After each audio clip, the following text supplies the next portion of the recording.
Cinema கொஞ்சம் சிலர் வீடியோக்குள்ள சேனலை சப்ஸ்கிரைப் பண்ணுங்கள். அந்த பெல் பட்டன் கிளிக் பண்ணால் நான் போகிற வீடியோ வந்து உங்களுக்கு ரெகுலராக நோட்டிஃபை ஆகும் வீடியோ பண்ணலாம். ஸோ பார்த்தீங்கன்னா ஜெயலலிதா வந்து அனௌன்ஸ்மெண்ட் வந்து டீசர் பார்த்தீங்கன்னா லாஸ்ட் வீக் பொங்கல் அன்றைக்கி ரிலீஸ் பண்ணியிருந்தாங்க ஈவினிங் 6 மணிக்கு. ஸோ பண்டிகை காரணமாக நம்ம ரசிகர் பார்த்தீங்கன்னா பட்டை கலப்பி தேட்டருக்குள்ளே போயிட்டு கொண்டாட்டம் வேறு லெவல் ஆயிடுச்சு.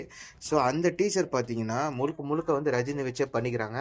ஸோ இந்த ஏட்டர்ஸ் பார்த்தீங்கன்னா இந்த விஜய் ஃபேன்ஸ்லாம் பார்த்தீங்கன்னா சார் ரஜினியில் டூப்பில் அப்படி சொல்கிறாங்க. பட் நான் சொல்கிற ஒன்று என்னன்னா சன் பிக்சர்ஸ் அதுக்கேற்ற மாதிரி ஒரு நாள் அதுக்கு ஆப்போசிட்டாக ட்வீட் போட்டு அந்த அனௌன்ஸ்மெண்ட்டோட மேக்கிங் காட்டும்போது அப்படியே நேச்சுரலாக அப்படியே எடுத்துருங்க. எந்த ஒரு டூப் இல்லாமல் 90% ஃபுல்லாகவே ரஜினி நடிச்சு அந்த அந்த காரை வெடிக்க வச்சதுக்குள்ள டூப்பே கிடையாது. அதுவும் ரியலிஸ்டிக்காக எடுத்து இந்த கேமரா 10x கேமராவில் பயங்கரமாக ஷூட் பண்ணி ரோபோட்டிக் கேமரா அது பார்க்கறதுக்கு ரொம்ப அற்புதமாக இருக்குது. ஸோ இந்த ஜெயலலிதா மிகப்பெரிய வசூலாக சினிமா துறை பேசுகிறேன். அது மட்டும் இந்த ட்ரைலர் நல்ல வரவேற்பு பெற்றிருக்கு. அது மட்டும் இல்லைங்க. ஸோ இந்த ஜெயலலிதா பார்த்தீங்கன்னா நெல்சன் பயங்கரமாக ஸ்கிரிப்ட் பயங்கரம் ரெடி பண்ணிக்கிறாங்க. அது மட்டும் இல்லாமல் இந்த படத்தில் பாலையாலாம் வராரு அப்படி ஒரு வட்டாரத்தில்.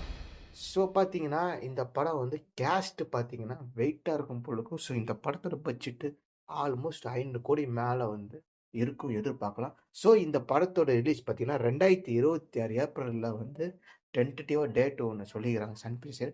அதுக்கப்புறம் இந்த கூலி ஷூட்டிங் முடிஞ்சா அப்படின்னா இந்த கூலி படத்தை முடிச்சுட்டு அதுக்கப்புறம் ஜெயலலிதா தலைவர் நடிக்க போகிறாரு. ஸோ தலைவரோட போஸ்டர் எப்போ ஸ்டார்ட் பார்த்தீங்கன்னா ஆகஸ்ட் மாதம் அன்னைக்கு ஜெயலலிதா ஷூட்டிங் போகிறேன்னு ஒரு உறுதி படத்தில். ஸோ இதுவும் டென்டட் டேட்னா பட் அவர் ஒரு படத்தை நடிச்சுட்டு ஒரு 2-3 மந்த் ஒரு ரெஸ்ட்டுக்கு இமாலயா எப்போ போகிற வழக்கம் தான். ஸோ இந்த படம் கூலியோட ஷூட்டிங் பார்த்தீங்கன்னா கிட்டத்தட்ட ஆல்மோஸ்ட் 95% முடிஞ்சு 5% தான் இருக்குது. ஸோ ஃபைனல் ஷூட் பார்த்தீங்கன்னா பேங்காக்ல எடுக்கிறாங்க. ஸோ அந்த ஷூட்டு ரஜினி போர்ஷன் கிட்டத்தட்ட முடிஞ்சு போச்சு அதிகம் சார் சொல்லி. ஸோ சில பேச்சஸ் ஒர்க்லாம் இருக்குது. அதெல்லாம் பண்ணி ஆல்மோஸ்ட் ஏப்ரல் படத்தை முடிச்சிடுவாங்க. முடிச்சுட்டு மேய்க்கு இந்த படம் திரையிடப்படுவாங்க எதிர்பார்க்கலாம். ஸோ இந்த படத்தோட கூலியோட டப்பிங் எல்லாமே கிட்டத்தட்ட இன்னும் ஒரு 2 வீக்ஸ் கழிச்சு ஸ்டார்ட் பண்ணிடுன்னு சொல்லிட்டு இருக்காங்க.